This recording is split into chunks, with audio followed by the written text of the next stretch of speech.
क्या आपने कभी सोचा है कि जो वाटर है वो तीनों फॉर्म में एक टाइम पर एग्जिस्ट हो सकता है। और बचपन से ही हम इंग्लिश के कई सारे वर्ड्स पढ़ते आ रहे हैं, सीखते आ रहे हैं, लेकिन सबसे लॉन्गेस्ट वर्ड कौन सा है ये जानने की कभी कोशिश की है? So get ready to explore some brilliant amazing facts. Generally हम जूनियर क्लास से पढ़ते आ रहे हैं कि स्टेट्स ऑफ मैटर 3 टाइप्स के होते हैं, सॉलिड, लिक्विड और गैस।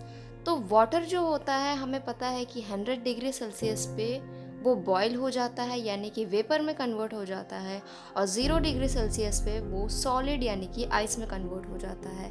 लेकिन एक टेम्परेचर ऐसा भी है जिसमें जो वाटर है वो सॉलिड, लिक्विड, गैस तीनों फॉर्म में एग्जिस्ट करता है, और वो टेम्परेचर है 0.01 डिग्री सेल्सियस।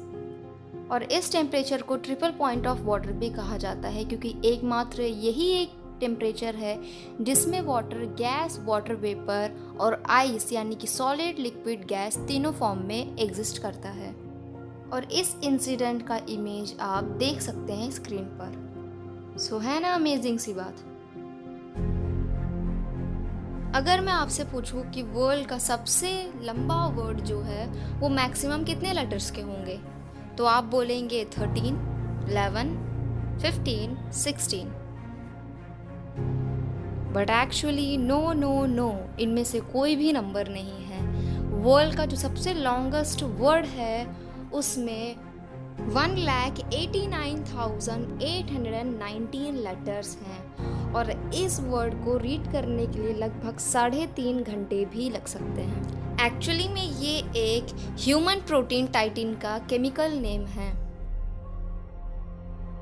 केमिकल नेम होने की वजह से इसमें इतने सारे लेटर्स हैं, बट कभी सोचा नहीं था कि इतने सारे लेटर्स हो सकते हैं। 1,89,819। नेक्स्ट फैक्ट, हमें इतना तो पता है कि ऑक्सीजन एक गैस है और उसका कोई भी स्मेल या फिर कलर नहीं होता है, बट यही ऑक्सीजन जब सॉलिड स्टेट में या फिर लिक्विड स्टेट में होता है तो ये हल्का ब्लू रंग का दिखता है। एक टाइप का फोबिया है जिसका नाम है हिप्पोपोटामॉन्स्ट्रोसेस्क्विपिडिलियोफोबिया, और इस फोबिया का मीनिंग क्या आपको पता है? It means fear of long words, यानी कि लॉन्ग वर्ड्स से डर लगना। वैसे कोइंसिडेंटली जैसे वर्ड है वैसे मीनिंग भी है। जेली फिश, जिनको हम जेलीज के नाम से भी जानते हैं, ये एक्चुअल में कोई फिश नहीं है, क्योंकि इनके पास ना ही ब्रेन होता है, ना ही हार्ट होता है, और ना ही ये बोन्स के बने होते हैं।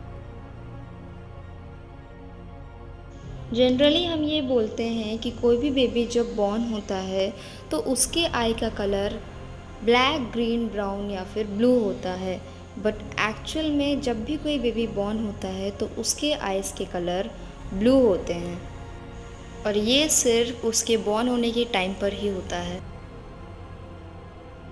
ऑरेंज एक लौता वर्ड है डिक्शनरी में जो किसी भी वर्ड से राइम नहीं करता है।